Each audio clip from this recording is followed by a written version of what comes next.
Bismillahir Rahmanir Rahim. I am Dr. Mohibullah Wazir, and the topic is the ulnar nerve.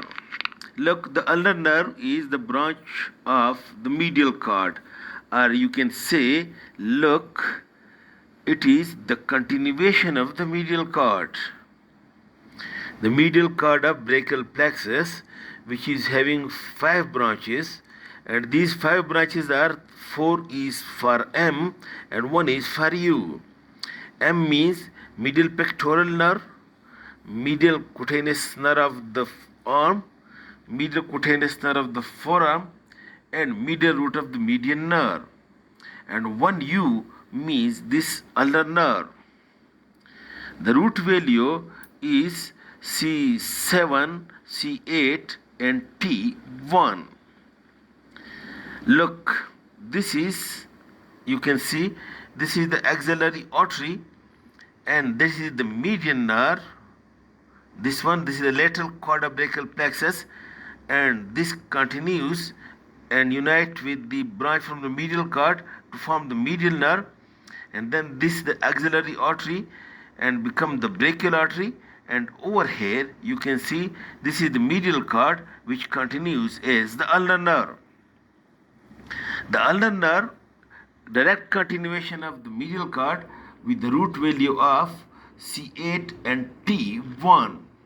But usually in the axilla, it receives a small branch from the medial cord of C7 fibers. In this way, then the ulnar nerve which is formed, it is having C7, C8 and T1 fibers. Now look over here please. Look, this is the axillary vein and this is the axillary artery. This is the brachial artery, this is the brachial vein. The ulnar nerve, look over here, the ulnar nerve lies medial to the axillary artery and later to the axillary vein. Over here is the axillary vein. The ulnar nerve runs between the axillary artery and the axillary vein. Over here, note the point. Between the axillary artery and axillary vein, there are 2 nerves, medial cutaneous nerve of the forearm and ulnar nerves lying one upon the other. The ulnar nerve lies in posterior position. Okay, then this ulnar nerve descend downward between the brachial artery and then the axillary vein, and look, somewhere at the midpoint, this ulnar nerve pierces through this medial intramuscular septum to come into the posterior compartment along with one branch from the brachial artery, that is superior ulnar collateral artery. Over here they have shown the ulnar nerve going to the posterior compartment more distally, but it is not like that. It is somewhere at the midpoint that it pierces to the posterior medial intramuscular septum and come to lie into the posterior compartment. Over here is the septum along with superior ulnar collateral artery, a branch of the brachial artery. Now this ulnar nerve and superior ulnar collateral artery, these two descend downward. These two descend, and look, it passes to the posterior surface of the medial epicondyle, and over here and over here. Over here, this ulnar nerve lies just posterior to the medial epicondyle in the groove on the posterior surface of medial epicondyle, and over here just posterior to the medial epicondyle, if you press the tingling sensation of the nerve, you can feel it distally. And over here, the nerve and artery lying in the medial epicondyle are being covered, of course, by fibrous tissue. Now, note this point. Now, the ulnar nerve from this point, it passes between the 2 heads of the flexor carpi ulnaris to come onto the flexor compartment again. In this way, the course over here between the axillary artery and axillary vein, and then the brachial artery and brachial vein, and then from the anterior to the posterior compartment along with the superior equatorial artery, then behind the medial epicondyle, then by passing between the two heads of the flexor carpi ulnaris. Now the nerves again come into the anterior compartment over here. Now this ulnar nerve, it lies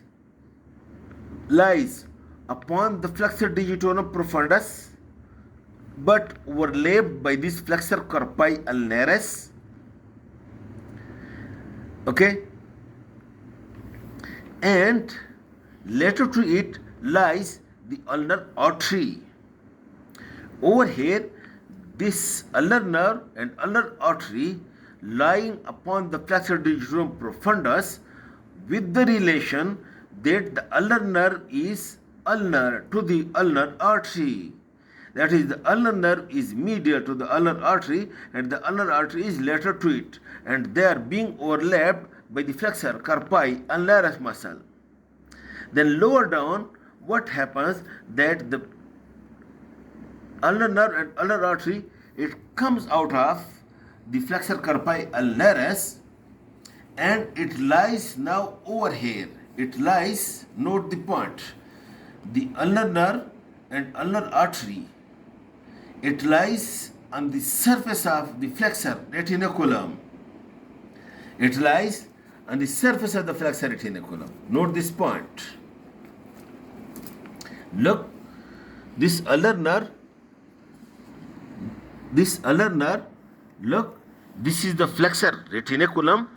It lies on the surface of the flexor retinaculum along with the ulnar artery, but anterior to this ulnar nerve and ulnar artery, note this point, lies a fibrous band, this small fibrous band that lies on the surface of the ulnar artery and ulnar nerve, and in this way a canal is being formed between the flexor retinaculum and this small fibrous band, which can be called as palmar carpal ligament, and this canal through this artery and nerve which passes, that is also called as canal of Guyon. G-A-Y-U-N, canal of Guyon. And then the ulnar nerve enters into the hand along with the ulnar artery. Then what happens? Note that the ulnar nerve and ulnar artery, by passing superficial to the flexor retinaculum but covered by a small band which is called as canal of fibrous tissue, which make a canal of Guyon, this ulnar nerve divides into two branches, the deep branch and the superficial branch. Okay, the deep branch passes along with the deep branch of the ulnar artery in the concavity of this arterial arch and passes laterally. You can follow it. Make it more clear. You can follow it towards the lateral side. And you can also see it over here.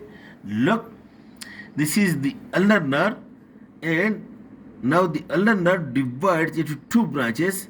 Look, this is the deep branch which passes laterally, and this is the superficial branch which passes toward the skin. Okay, now this is the course and relation of the ulnar nerve. Now we discuss what are the branches of the ulnar nerve.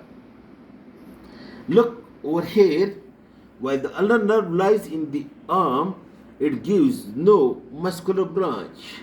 Maybe the vascular branches are being given to the nearby artery. Then while it comes over here, from behind the medial epicondyle, it will give an articular branch to the elbow joint. But at this point, the ulnar nerve lies in the concavity of the medial epicondyle, and over here the median nerve sometimes may be compressed. If the median nerve is being compressed over here, that is then being called as cubital tunnel syndrome, which I will discuss later on. Then the ulnar nerve passes between the two heads of flexor carpi and lares. Now, at this point, it gives branches. Number one, you look over here. Look, when this small branch is given to the medial half of flexor digitorum profundus, and then this small branch is given to the flexor carpi and lares. In this way, in the forearm, it supplies the medial half of flexor digitorum profundus and flexor carpi and lares. Then it runs distally over here, distally between the tendon flexor digitorum superficialis and flexor carpi and lares, along with the ulnar artery. Note that it gives one branch which passes posteriorly deep to this flexor carpi and lares and comes out to the dorsum. That is called a dorsal branch of the ulnar nerve.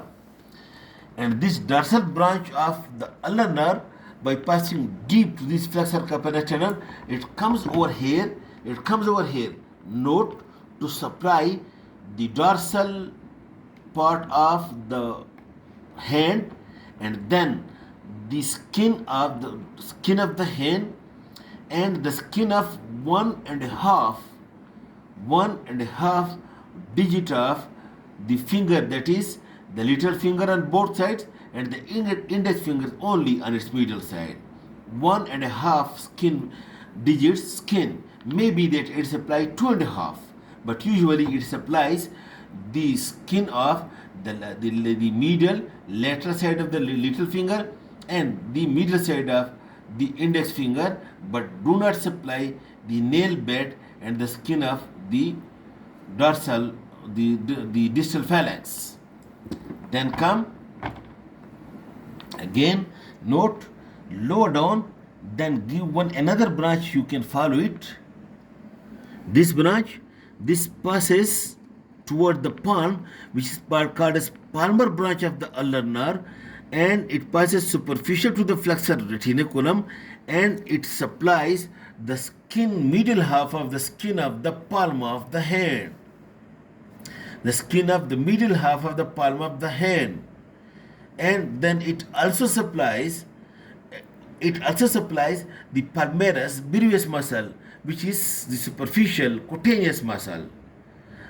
Okay, then the deep branch of the ulnar nerve, note the point.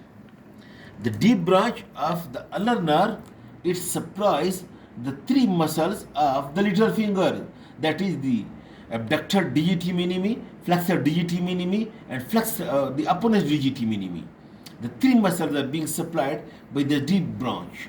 Then the deep branch supplies all the interossei, and the deep branch supplies the medial two lumbricals, and it supplies also the adductor pollicis. In this way, note this point, that the ulnar nerve supplies all the muscles of the hand except the three muscles of the thenar eminence, that is abductor pollicis brevis, opponens pollicis, and flexor pollicis brevis, and also the lateral two lumbricals. Otherwise, all the other muscles of the hand, that is the three muscles of the hypothenar eminence, the adductor pollicis, all the interossei, and the medial two lumbricals.